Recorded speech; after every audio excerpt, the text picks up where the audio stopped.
I am Ferdinand Marcos, and I am the President of the Republic of the Philippines. I stand today on behalf of 110 million Filipinos.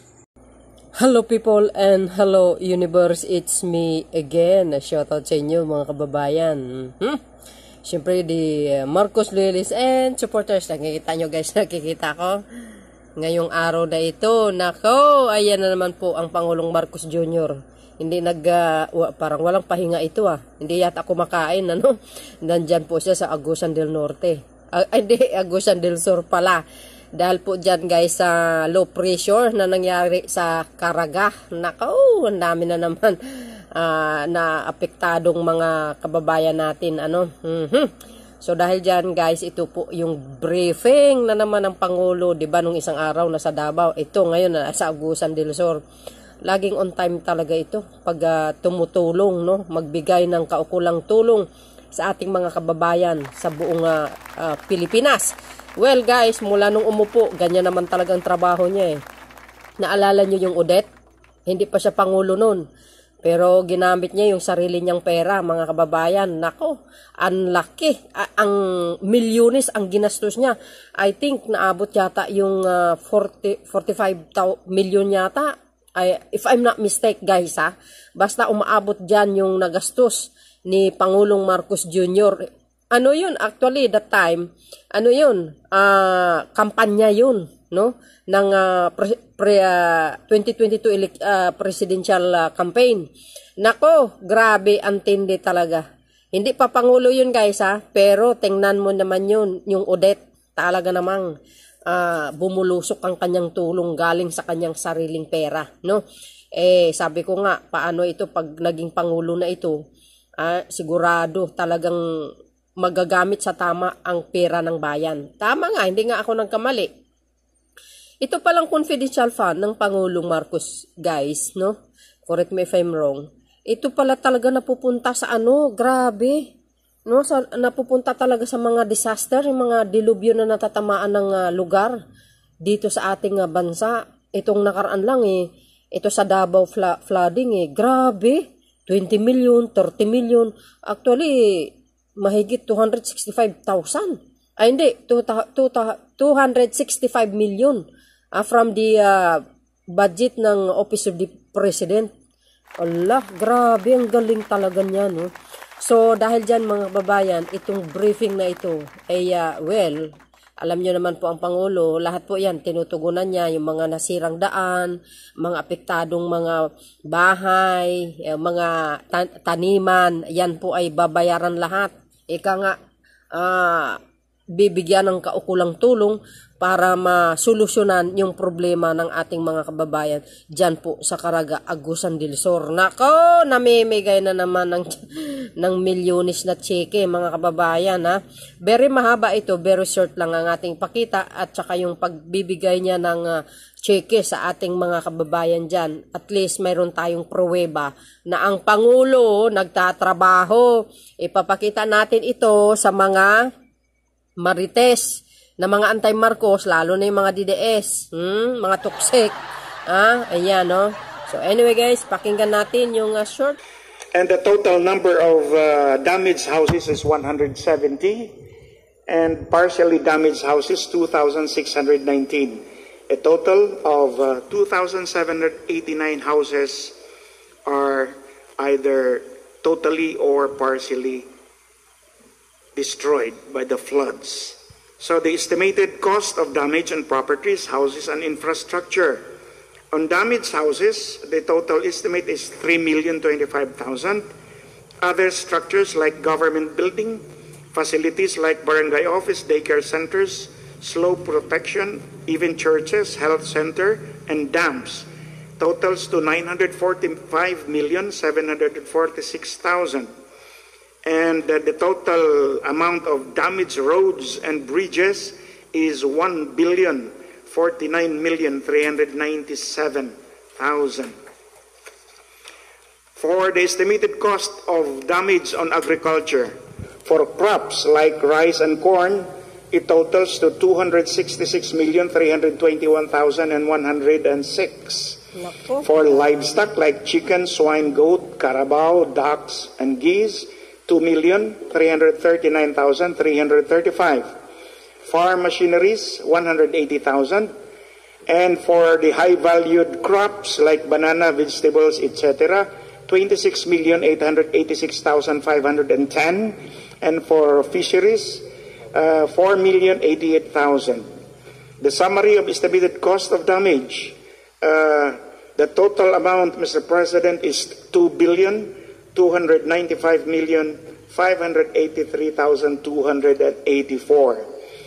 The assistance provided by the provincial government of Agusan del Sur as our means of augmenting the resources of the local government units, we have, as of February 15, that's yesterday, the provincial government has already extended food packs to 8,899 families with a total of 44,495 individuals from the 25,624 target families province-wide, with a total allocation of 32,557,510 funded through our Quick Response Fund on LDRRF for 2024. So the needs requested, Mr. President, this is quite long, but I will not delve into each detail. But we will be providing you with the summary as soon as we are done with this CITREP. So the recommendation, Mr. President, the repair and rehabilitation of damaged bridges, bridge and slope protection, riverbank protection, roads and slope protection. The figures are shown on screen. And I will go to the construction part of our recommendation, Mr. President, the construction of 15 more evacuation centers in 13 municipalities and 1 city in the province of Agusan del Sur. The partial early recovery plan for agriculture and fishery sector for funding for MLGU, 88,696,728. For the provincial local government unit, 11,134,353. From the Department of Agriculture, 11,106,853.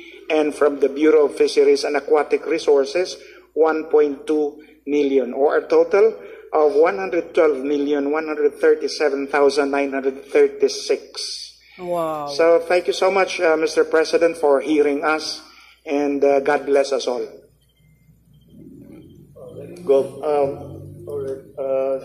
Siguro we can get an assessment. Do we already have an assessment dun sa infrastructure damage, Secretary?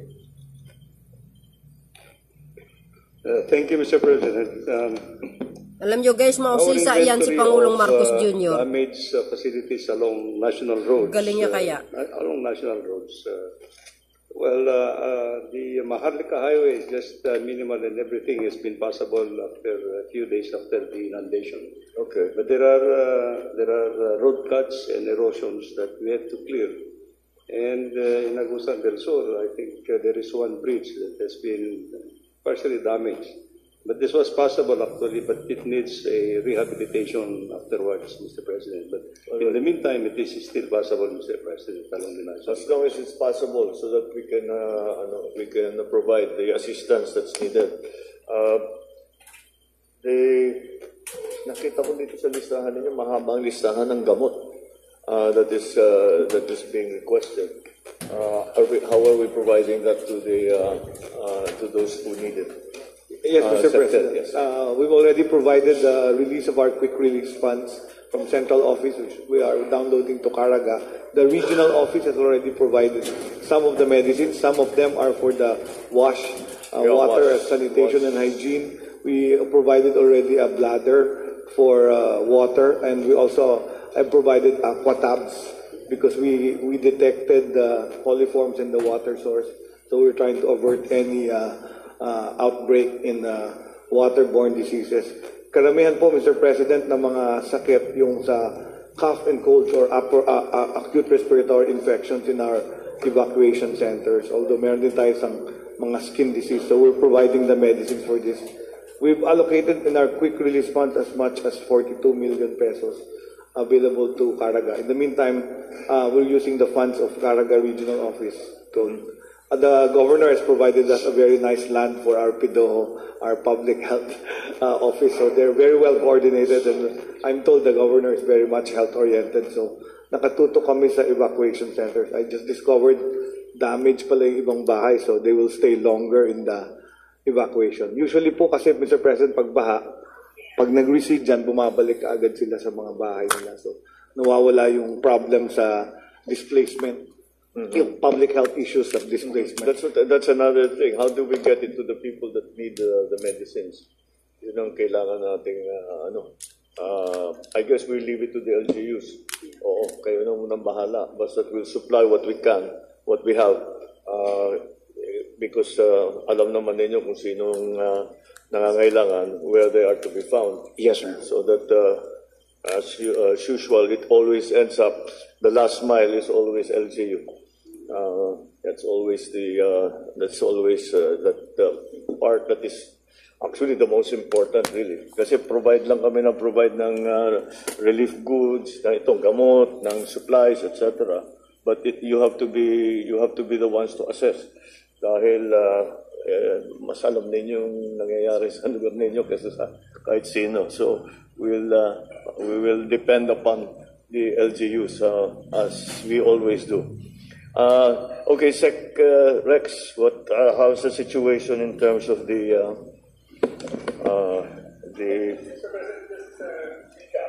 vaccines, etc.? We've already released sa buong region since the rain started 117,000 family food packs, of which the greater part went to Agusan del Sur, 91,000 because of the declaration of state of calamity. Pero on top of that, as the normal standard operating procedure, we've already started engaging the local leaders on the emergency cash transfer. We can use the emergency cash transfer for Agusan del Sur because of their declaration of state of calamity. Then I'm not sure about the other provinces lang if they'll still need it kasi wala silang declaration of state of calamity. Sumenyas na si Gov Angel, okay na raw siya eh.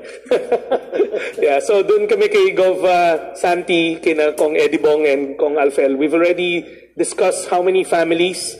Ang indicative, Mr. President, is around 93 million pesos for around 18,000 families who will get the emergency cash transfer. All right. There is one of the items here is drinking water ulit. We're back to that problem again. Is there a problem sa supply of drinking water? Actually, those areas where I went to, Mr. President, last week together with my staff, wala po akong makikitang source of water doon. So it's very ironic that these people are submerged in water, but they are suffering from thirst because due to lack of supply of water. So our local mayors are also trying to provide water, drinkable water through their different means that they have, and the provincial government is augmenting. And we are very happy, Mr. President, that the DSWD immediately acted. They provided us with all those things needed by the people.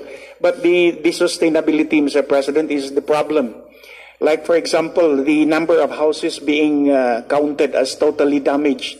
I myself, Mr. President, cannot be certain that that is the accurate number. When I was there, we could not see houses built on land because even the roof, you cannot see it anymore. It's already flooded. Ganun po kalalim yung tubig, Mr. President. Ganun kataas. The only houses that we saw in the area are those houses that are built as floating houses. Even in the different school buildings, Mr. President, I was there myself. Ang makikita mo na lang doon sa eskwelahan, Mr. President, yung flag na lang po ng Pilipinas. Wow. Yung pole, hindi mo na makikita. Yes, Mr. President. Grabe. So, ganun po kalala.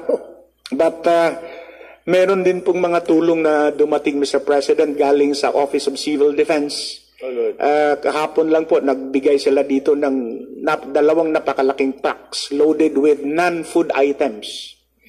And that was to complement what the good DSWD secretary has provided us with, yung mga food packs over and above the food items that we at the provincial government provided them with. Magaling kasi mag-briefing si Pangulong Marcos sa mga sekretary no, Mr. President, because hindi pa namin nabigyan ang lahat. Well, the problem here is that the ongoing pa rin ito. You can see the weather outside, ongoing pa rin ito. So we cannot put a final number on anything because pero lahat na ng lugar, lahat na ng barangay pwede nang pasukin o hindi pa? Some barangays pwede nang pasukin by land. Na-isolate pa? Yes, isolated pa, Mr. President. Yeah. All right. So we'll just have to do what we can in the meantime. Because even the public works will have to do the assessment. They cannot do the assessment if the floods are still ongoing. The same thing, actually, with all of the departments, we'll have to just provide as needed, because we do not have a final number yet. But I think we have enough. We have enough supplies for all of this. Food packs. So let us start with food packs. Mr. President, yes. In fact, we've communicated to the local stakeholders that the regional office has enough food packs. We just replenish them again. So as they need, they can tell the office, the regional director will keep on sending. Marami ho tayo nun, Gov. We just replenish the entire warehouse ng region ulit. Thank you po. The only problem, Mr. President, is it would take months before the flood waters will subside to its normal level. Kasi po ang hina po ng daloy ng tubig sa Agusan River because of siltation.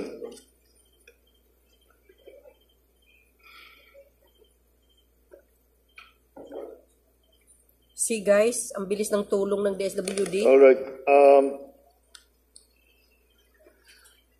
Magaling kasi mag-briefing si Pangulong Marcos You still have the evacuees in the evacuation centers. Meron ako nakitang figure dito. Yeah, meron pang mga pamilya na nandoon sa iba't Pero ibang pabawas na ba? Hindi pa. Alin po? Is it pabawas na yung tao sa evacuation Yes po, center? Or pabawas na po. As soon as their houses are already livable. Maalis na sila. Yeah. Pero they still have to be provided with food packs. Oo. With the LGU, like you said, Mr. President, sila in last mile. So they request the food packs in bulk, then sila na nagdi-distribute. Kasi they have the manpower and the know-how kung nasaan yung mga taong nangangailangan. Basta, Mr. President, we assure the local stakeholders that we have enough stocks. And if you need more, just tell the regional office, we'll keep on sending. Okay. All right. Yung tubig na lang. Ito, balik na naman tayo to the old problem that how do we provide, because as it goes on, maging impractical to provide bottled water. We will continue to provide what we can. But we have to have a longer term, a more extended solution. And what we usually do sa ibang lugar, nagpapadala kami ng purification system. Na galing pa sa MMDA yung iba. But that seems to be a practical stopgap measure in terms of providing water supply because as we all know, that's going to be critical.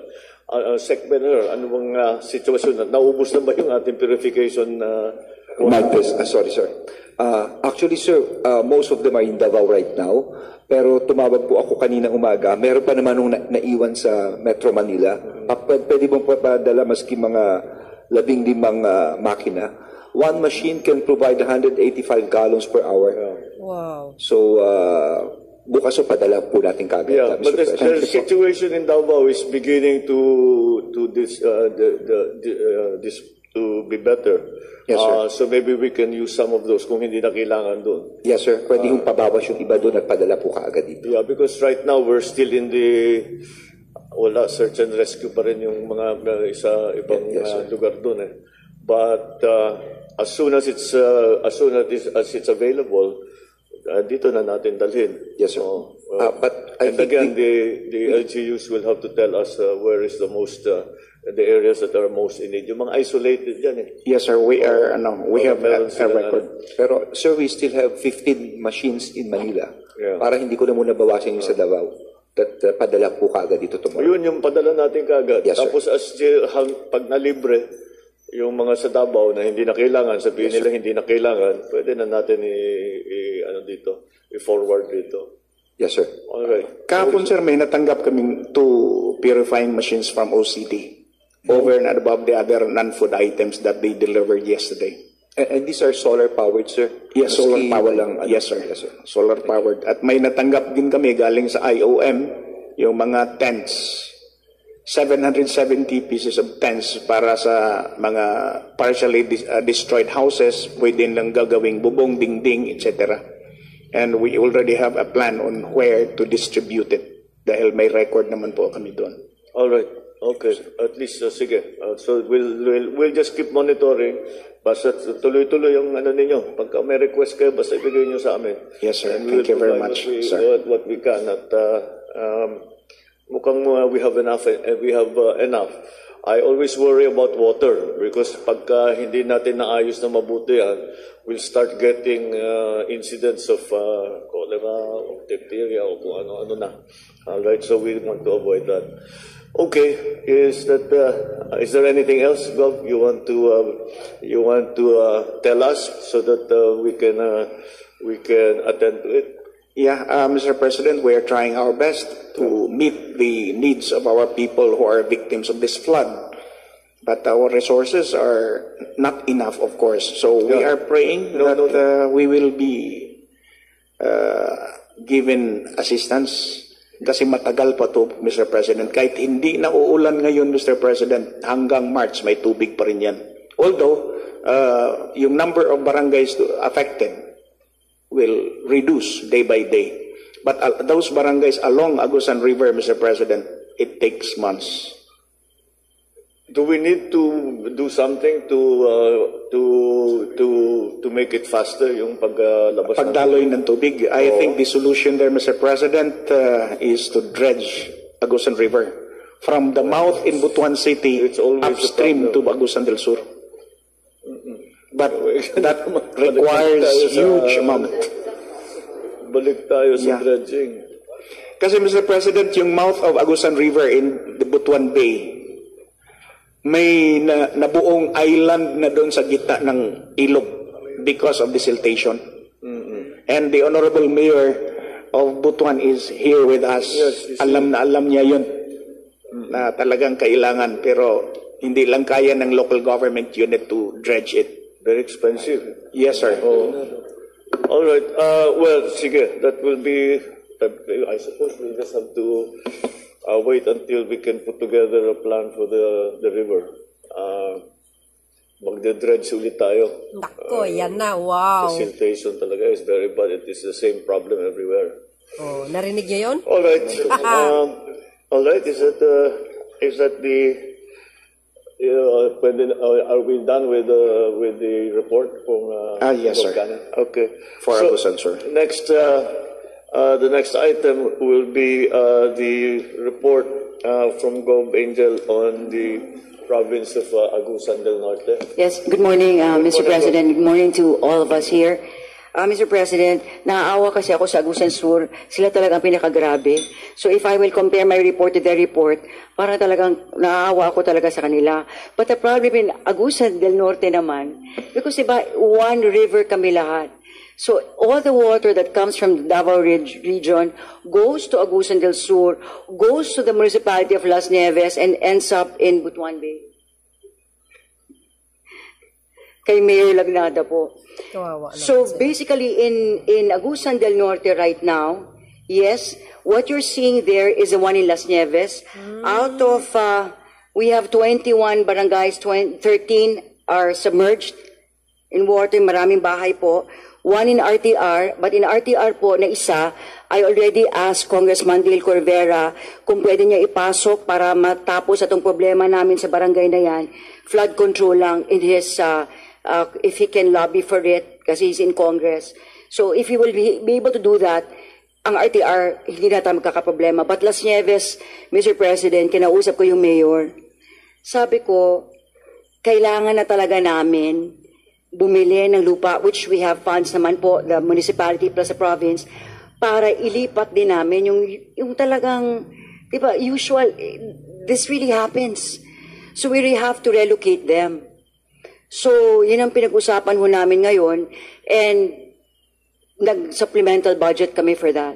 So in the areas where we can buy, we really have to transfer already itong mga usual victims of flooding.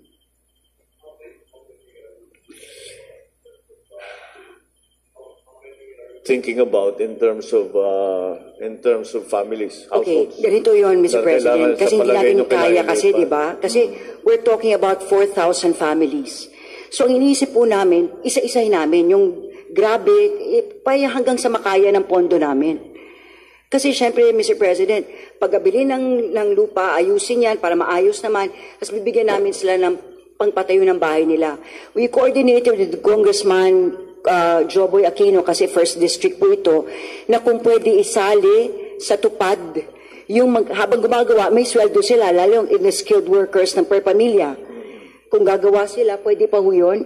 So, merong kita rin sila din po ang gagawa ng bahay nila. Ang mga materials will come from the LGU and the province. Tapos, tupad program from Congress, tama ba? Hindi ba po yun pwede? The tupad is under DOLE, but we can relay. Sorry, sir. Relay Kasi, to, sorry po, yeah, Congressman Joey po ako pupunta kasi. So, he said, okay. Kasi if you will be able to build those houses again, pag humupa na, get the, hindi pa pwede po yun. But we, sa DS, Mr. President, we have our own cash for work, which we use in Mindoro for but disaster. Pwede rin po. This seems to be a different solution. It's a much longer term solution, and it's going to take much more. It's not just evacuating. Kasi we have to set up a community. We cannot just build a house. We have to build the infrastructure, the roads, all of these things that are needed to have a functioning community. Pero Mr. President, talagang ganito na talaga hanggang mawala na tayo sa Pilipinas. Ganito talaga in Agusan. And these are, as long as it will rain, these effects will happen. Well, that's why pag pinag-uusapan ng climate change, mitigation na lang at saka adaptation, and that's really what we're going to have to do. Yes. Marami talagang, well, of course, all over 50% of our communities are coastal, even more. Basta nasa tabi ng ilog o nasa tabi ng dagat, which is the normal way. So anyway, so the damaged houses, Mr. President, for example, in Las Nieves, compared naman to Governor Kani, we have approximately mga 21 houses damaged talaga. So priority namin po sila. Tapos ang problema lang namin in Las Nieves talaga, because Secretary Laurel is here po, yung agriculture is an agriculture area. So ang laki ng hectarage po namin na naapektuhan. There's approximately around 584.94 hectares. Ngayon po, we would want, ako sana if we can help them, kasi yung products natin sa corn, rice, cassava, naaawa po ako sa mga farmers natin na most of them, unutang pa nila yung pangtanim. So, instead na makaharvest na nila, this happened. Wawa naman sila. So, mas priority na ko talaga yung hanap buhay nila. Kasi mababaon na lalo sila sa utang. But I'd like to commend, Mr. President, really our national agencies. DSWD promptly help. Mabilis ho talaga. Congressman Joboy Aquino's office po helped right away. Ang laki po ng binigay po niya, especially in Las Nieves. Si Congressman Del Corvera in RTR. The LGU of the province plus the municipality na involved. Tapos po, nagbigay ang Tingog Party List. Nagbigay po ang OCD. And then Ayala Foundation. So, it really helped a lot. good. I'm glad to hear it. Ano yung plano mo pag ililipat yung mga well, ilang whatever, how many number of houses? We will the LG will provide the relocation areas. Yes po. Okay, pero we will build their houses for them. Sorry, Mr. President, light material lang, Mr. President, kasi kung talaga yung usual na housing, mabuo ang demand plan, Mr. President, hindi naman kaya sa province and LGU. But kung light houses lang, light materials lang, kaya namin. So para habang ginagawa nila, ang naisip ko kasi, Secretary, was the tupad. I did not realize the cash for work. So habang they're building it, anyway, materials I provide for them, if they're skilled, so may kita pa rin sila. Generally speaking, that's the strategy that we've employed. Is that pagka ganyan, because yung non-cash, after a while, siyempre, food is the most important, water is the most important, but after a while, may pangangailangan na yung household na hindi food at hindi basic survival supplies. So, napupunta tayo sa cash for work. Generally, that means the rehabilitation. Whatever, maglinis sila, whatever yung gagawin nila. So, we can apply that to their rebuilding their houses. But again, we depend on the LGU to tell us where it is going to go, what kind of community we're trying to put together again. Pero Mr. President, meron pa kaming ginawa ni Mayor. Sabi namin, I told the Mayor, we have to be very strict, especially with barangay captains involved. If we transfer all these affected families, dapat wala na magtatayo ulit sa area na iniwanan nila. Tama. Or else babalik-balik yung problema natin. Tama. So we hold accountable the leaders in the barangay. Kasi you're supposed to be there. So if there will be people who will be building houses again in these areas that are not supposed to be new build zone, then you will be accountable. You should not run next election. Because you're not responsible. Yeah. Well, that's... anyway... Mr. President, sorry, that is our... Nag-isip na lang kami kung how we will do it. Kasi perennial talaga to. Naku, pagkataon mo na yan, madam. We just have to come up with a plan. And you'll have to guide us. Yes, but of course, the national government is there. That is what we do. Yan na. Pag the local government has expended all its supplies, and done all of the effort, and that's when we come in. And so, but this is a new kind of rescue in the sense na ililipat na talaga natin. And make it a permanent move. Yes. In the transition. We have to think of many things. Whenever you move them, what is the transition? Kung sira yung bahay nila ngayon, saan sila titira habang ginagawa yung bago nilang lugar? So that's not it's not as simple as kagaya yung sa painting na bayanihan na linilipat lang yung bahay. We have to really build the community that will be able to support the locals. Anyway, Mr. President, because ang lilipatan nila na area, it's also within their barangay. Hindi naman malayo din kung saan yung submerged yung mga bahay nila. So kumbaga, before we did this, we talked to the people, amenable naman po sila eh. Oh, no, that's not a problem. I don't think it's a problem. As long as yung lilipatan nila, ganun din ang sitwasyon. May eskwela, may na malapit sa trabaho, meron silang palengke, it's the usual thing. Yes, but again, that means that we have to build another community. Yes. If you have to move the barangay, you have to build all of the support infrastructure for that barangay. Yes. The water supply, the roads, the electrical, etc. So anyway, we'll continue to study that. Marami tayong ginagawang ganyan, and it really falls under climate change. The climate change assistance. This is the adaptation part to our response to climate change. Mr. President, sorry yung sa Department of Agriculture lang po. Kasi ang problema ko ngayon, yung mga farmers talaga na baka mabaon ulit sila sa utang. I got all their names already. In fact, chinek namin lahat ng mga expenses nila ngayong planting season na to. Mas priority ko po talaga sila. Thank you po. Yes. The DA can provide, but at the moment, di naman sila makapagtanim. We'll have to wait until everything subsides.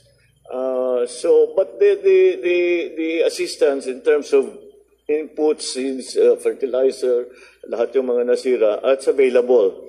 But we have to wait for the weather to improve bago natin pwedeng gamitin yung mga ano na yan, yung mga supplies natin. That's really put aside for this kind of situation.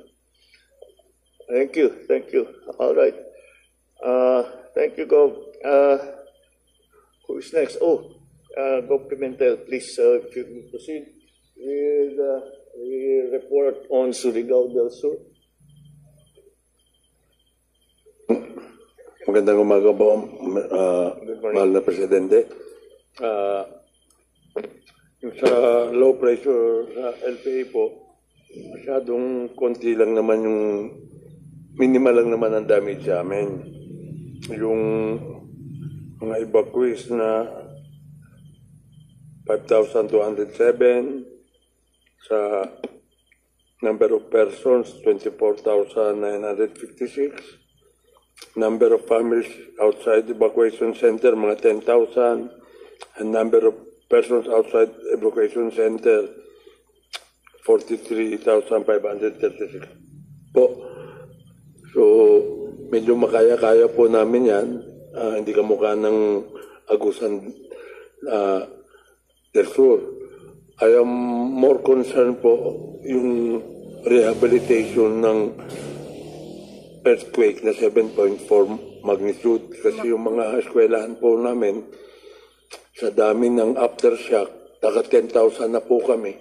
May 5.2, 4.8, yung iba po hindi pa mapasukan. At saka magpapasalamat po kami ng marami sa inyo na sa immediate action nyo nung December, dumating kaagad po si Secretary Rex Gatchalian, si Yusek Kahipi, at saka si R.D. Doliaga. Nagbigay po kaagad ng 160,000 food packs at saka 3,000, 5,000 AX. At ang lastly po, nagbigay po si Secretary Rex Gatchalian ng 70 million para sa 5,025 affected na damaged houses, 12,510. Maraming salamat po. Ang concern ko po yung nandiyan naman po yung DPWH, gumagawa po naman talaga sila ng trabaho nila. Yung concern ko po yung how to maintain ng mga barangay roads namin na 2,000 kilometers. Imbis na nagre-repair pa po ako, ito na naman yung bagyo, ito na naman ang baha.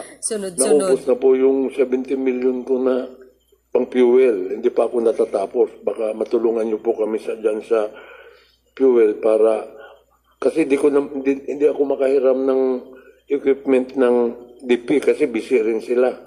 May equipment po kami, naubusan lang kami ng fuel. At again po, pasalamat na tumutulong naman po si Congressman Johnny at saka si Congressman Momo sa pag-rehab. Yun po, kasi long term po ito eh.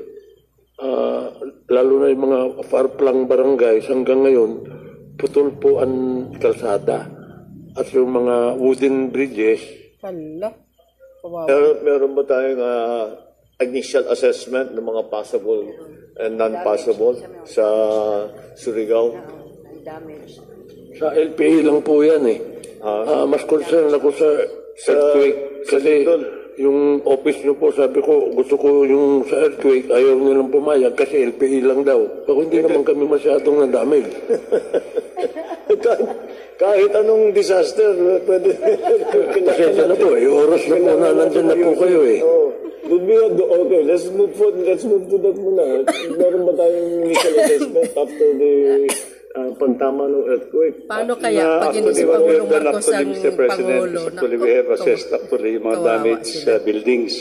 Mga buildings muna po yung inano namin, especially yung mga school buildings. And we have made this assessment and I think we have already forwarded it to OCD yung requirements for the rehabilitation of the school buildings po. Oo, patong-patong yung lindol. Tapos, yun sa Davao, dahil may effect yung lindol, nag-loosen yung lupa. Kaya umulan na, bumagsak na. Malalakas I think the same thing will happen. May 5.2, 4.8. Oo. Naka 10,000 na nga po eh. Yung nasisira na ulo namin eh. Ang aftershocks, yung ano po, yung immediate po, yung sa highway, di ba, nire-repair nyo na, pero dapat mabigyan yan funding at saka yung eskwelahan po talaga kasi palaki ng palaki yung mga crack. So hindi ko mapapasukan ng estudyante, baka bumagsak. No. Well, another. So, okay. Napasama na yung sa Lindol. But, unahin na natin ito.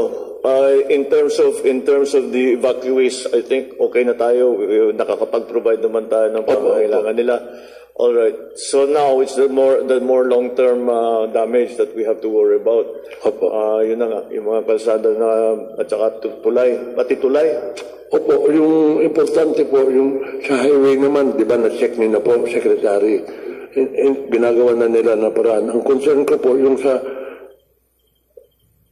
mountain barangays na hindi na madaanan ng kalsada at saka yung mga kahoy po na wooden bridge, hinuhuli naman ng DNR. Saan kami kukuha ng kahoy? Dapat po ma-repair yan. Dapat mabigyan kami ng konting leeway ba na yung exempted sa DNR yung paggawa ng wooden bridge. Now? Mga wooden bridge sa mga barangay po. Kasi hinuhuli ng DNR yung mga kahoy namin. Kako para hindi naman pambahay yan, pang ano yan, tulay.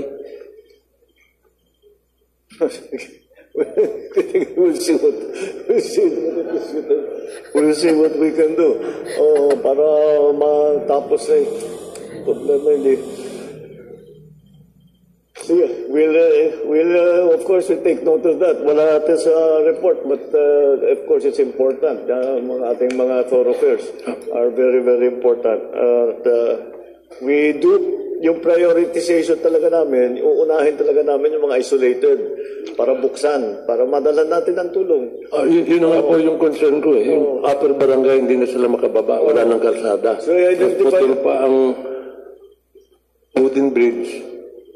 So, naka-identify, pag na-identified naman natin yung mga isolated na barangay, yun ang unahin natin yung mga daan papunta doon para makapasok natin. Magpatulong lang po ako doon para madaan. First, and then titignan. So, of course, yung susunod na ron, tuloy-tuloy naman ang public works na nag-a-assess.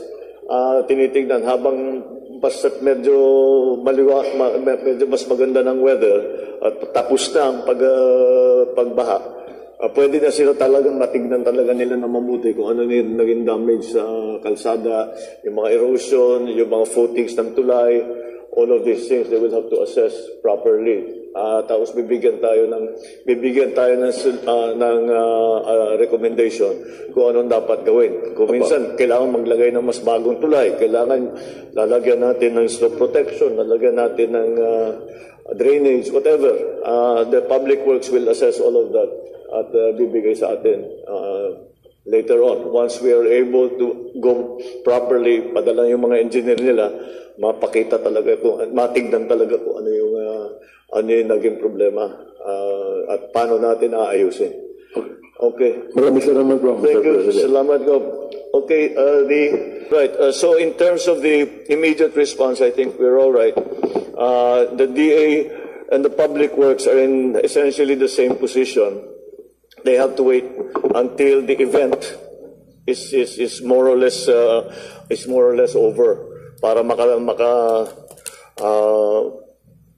maka-assess sila na mabuti kung anong yung pangangailangan. The Department of Public Works will look, of course, and we will, as usual, prioritize those thoroughfares that are not passable, but are going to the na-isolate na barangay. So yung may mga na-isolate na barangay, unahin natin yun. DA, again, will do the assessment and then we will provide the assistance to the farmers, both in terms of cash, also one, habang meron silang gamitin in the meantime, and then when it's time to plant, then we will be able to provide seedlings para makabawi naman sila. Because walang ani ngayon. Yeah, that's the problem with that. All right. Okay. Is there anything else? Any of the other officers? Yeah, Johnny. Yes, please go ahead. Mr. President, this is still in connection with the report of Governor Pimentel regarding the earthquake calamity that happened several months ago in Surigao del Sur.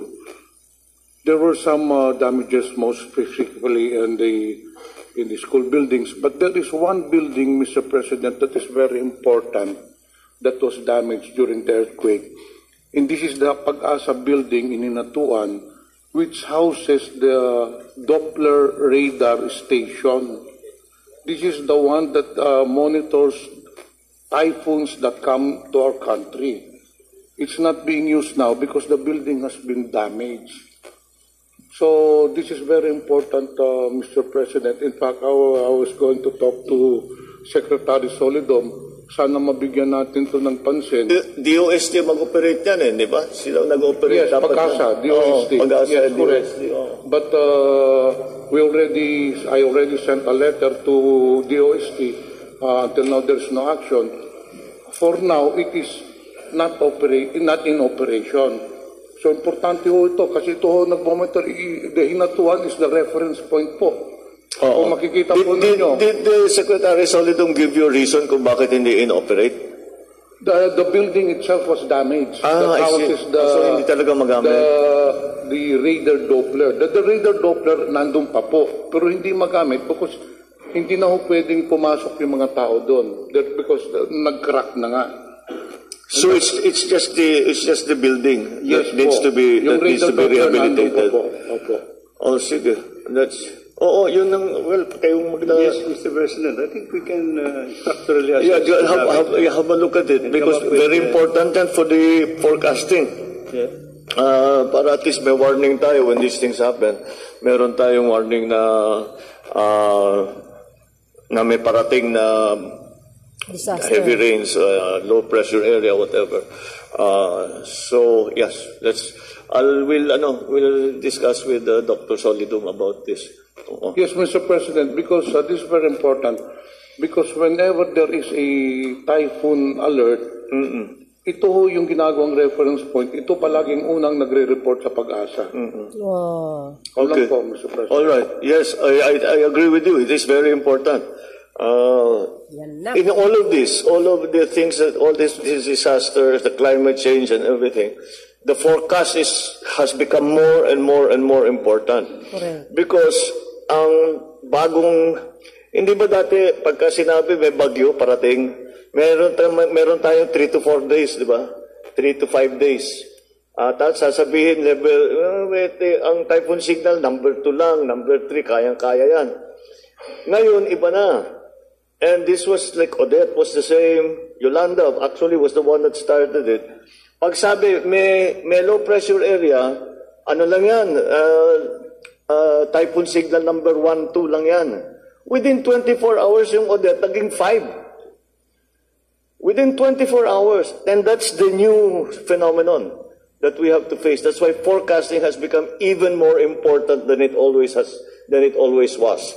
And that's why tama yung concern mo na kailangan meron tayo kung meron talagang Doppler radar doon na ginagamit for the forecasting. That should be operational. Sige, ano tayo. I'm sure kung building lang, mabilis lang siguro natin maayos yan. Okay, thank you. Mr. President, I have a picture here. If I can show it to you or maybe to Secretary Bonoan later. I already have a picture of the building itself. The building that houses the Doppler radar. Yung Pag-asa facility. Oo, sige, you coordinate together. All right. Thank you for that. Is there anything else anybody would like to talk about? All right, thank you very much. Thank you, Mr. President. Magandang tanghali na. At this juncture, the President shall lead the turnover of assistance from the Office of the President to the provinces, municipalities, and city affected by the recent trough of the LPA and the December 2023 earthquake in the Caraga region. Wow. For Agusan del Sur, may we call on Governor Santiago Cane and the mayors of Agusan del Sur to receive the financial assistance for those affected by the LPA and earthquake. Wow. Yan, chicken na naman yan, guys. Tulong sa kanila. Grabe, kakaiba talaga si Pangulong Marcos. Ano? Yan yung mga confidential fund niya, napupunta pala dyan.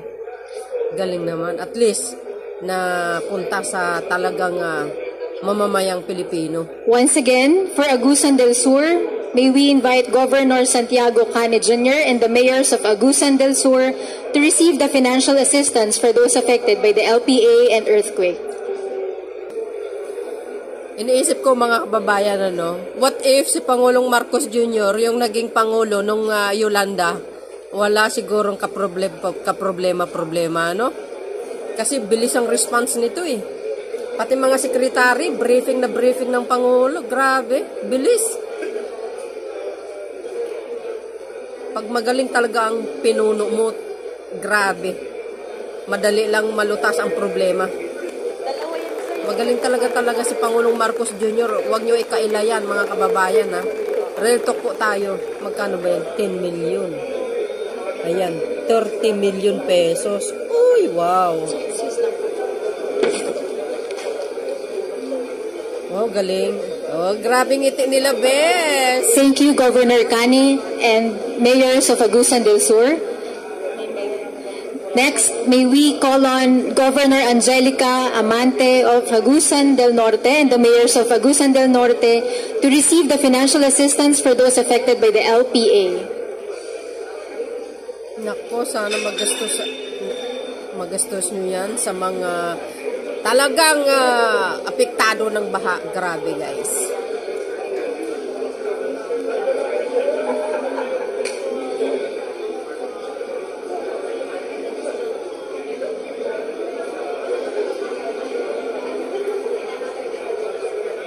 Magkano ba yan? 15 million.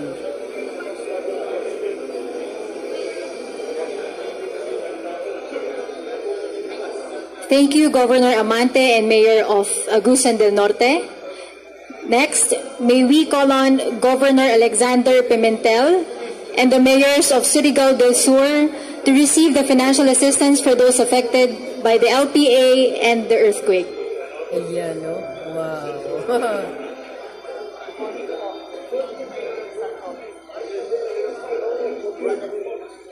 25 million. Oh my goodness.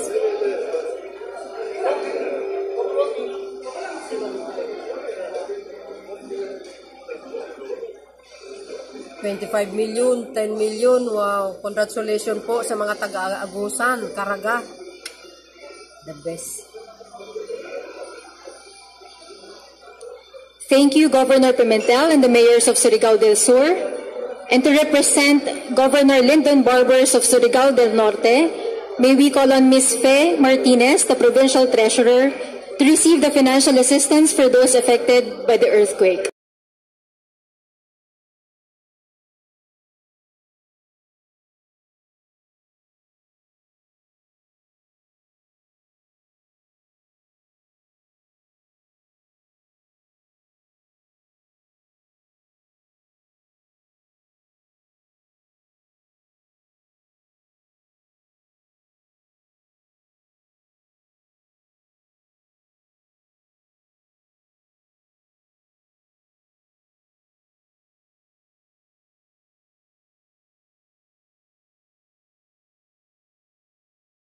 So yun mga kababayan, napanood nyo, ganon kabait si Pangulong Marcos Jr. Wala yan sa ibang mga pangulo, yung nagbibigay 20 million, 25 million, wala yan, sa kanya lang ang mayroon. Sayang lang nung Yolanda, kung nagkataon siya ang pangulo, walang kaproblema talaga. Antindi. Antindi talaga to si Pangulong Marcos Jr. Kaya maraming nagagalit, ginagalingan niya talaga magbigay ng cheque, guys ha. Sana po, nako, masayang-masaya yung mga LGUs, diba? Sayang lang kung siyang naging pangulo nung Yolanda. Walang kahirap-hirap talaga. Kasi laging on time ito tumulong si Pangulong Marcos Jr. Kaya, congratulations sa mga taga-Agusan, no? Del Sur, Del Norte, Caraga, wow. Nako, may pera sila guys para sa kanilang nasasakupan, masolusyonan ang kanilang pangangailangan. Ayan, 'di ba? Kakaiba si Pangulong Marcos Jr. Ginagalingan niya talaga kaya maraming nagagalit sa kanya. So yun guys, ano po ang masasabi nyo sa Pangulo na ito? Talaga naman. So yun guys, thank you for watching and don't forget to like, hit the button bell para lagi kayong update sa aking mga upload videos. Bye and babos. God bless Philippines. O wag na kayo magtatanong mga anti-Marcos ha. Mga DDS, nasaan ang Pangulo? On time yan.